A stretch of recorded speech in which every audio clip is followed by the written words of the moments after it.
Assalamualaikum warahmatullahi wabarakatuh. Baiklah, di sini saya akan menjelaskan tentang penelitian pengembangan R&D dan pengembangan model AD.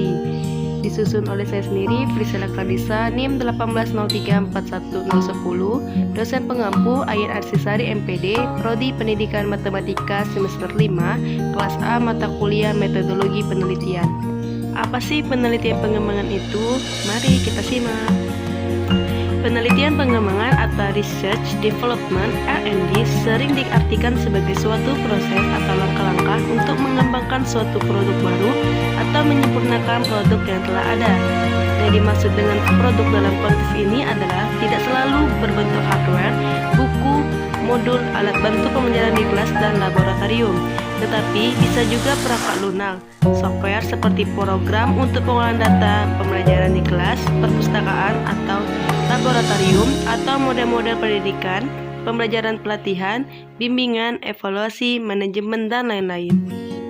Menurut para ahli, Shields and Ritchie pada tahun 1994 mendefinisikan penelitian pengembangan sebagai suatu pengkajian sistematik terhadap pendesainan, pengembangan, dan evaluasi program, proses dan produk pembelajaran yang harus memenuhi kriteria validitas, kepraktisan, dan efektivitas.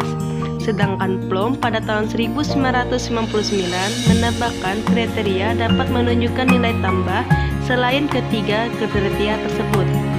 Menurut Gay pada tahun 1990 mengemukakan bahwa pengertian penelitian pengembangan didefinisikan sebagai upaya untuk mengembangkan suatu produk yang efektif dan berupa bahan-bahan pembelajaran, media, strategi pembelajaran untuk digunakan di sekolah dan bukan untuk menguji teori.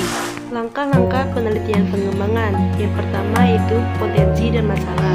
Yang kedua, mengumpulkan informasi. Yang ketiga, desain produk. Yang keempat, validasi desain. Yang kelima, perbaikan desain. Yang keenam, uji coba produk. Yang ketujuh, revisi produk.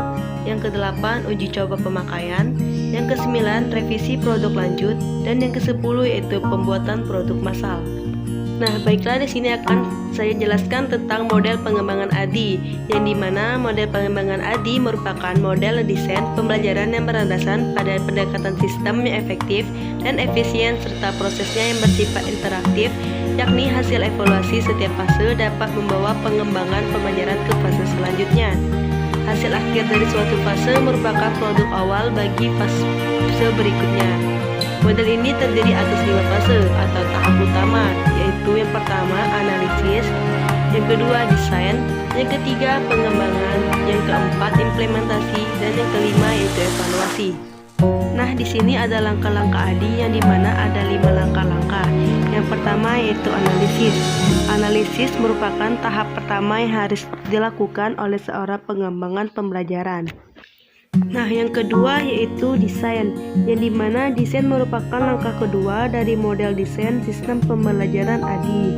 Yang ketiga yaitu development, yaitu pengembangan. Nah, pengembangan merupakan proses mewujudkan blueprint alias desain tadi menjadi kenyataan. Artinya, jika dalam desain diperlukan suatu software berupa multimedia pembelajaran, maka multimedia tersebut harus dikembangkan. Yang keempat yaitu implementation, yaitu implementasi. Nah, implementasi yaitu langkah nyata untuk menerapkan sistem pembelajaran yang sedang kita buat. Artinya, pada tahap ini semua yang telah dikembangkan diinstal atau diset sedemikian rupa sesuai dengan peran atau fungsinya agar bisa diimplementasikan. Nah, yang kelima yaitu evaluation atau evaluasi. Evaluasi yaitu proses untuk melihat apakah sistem pembelajaran yang sedang dibangun berhasil sesuai dengan harapan awal atau tidak. Sebenarnya tahap evaluasi bisa terjadi pada setiap 4 tahap di atas. Evaluasi yang terjadi pada setiap 4 tahap di atas itu dinamakan evaluasi formatif karena tujuannya untuk kebutuhan revisi. Thanks for watching. Dan ada juga IG-nya yaitu @matematikabubble, @pmtk_unmububble, dan @priscilla Kardisa. Nanti di follow ya. Terima kasih. Wassalamualaikum warahmatullahi wabarakatuh.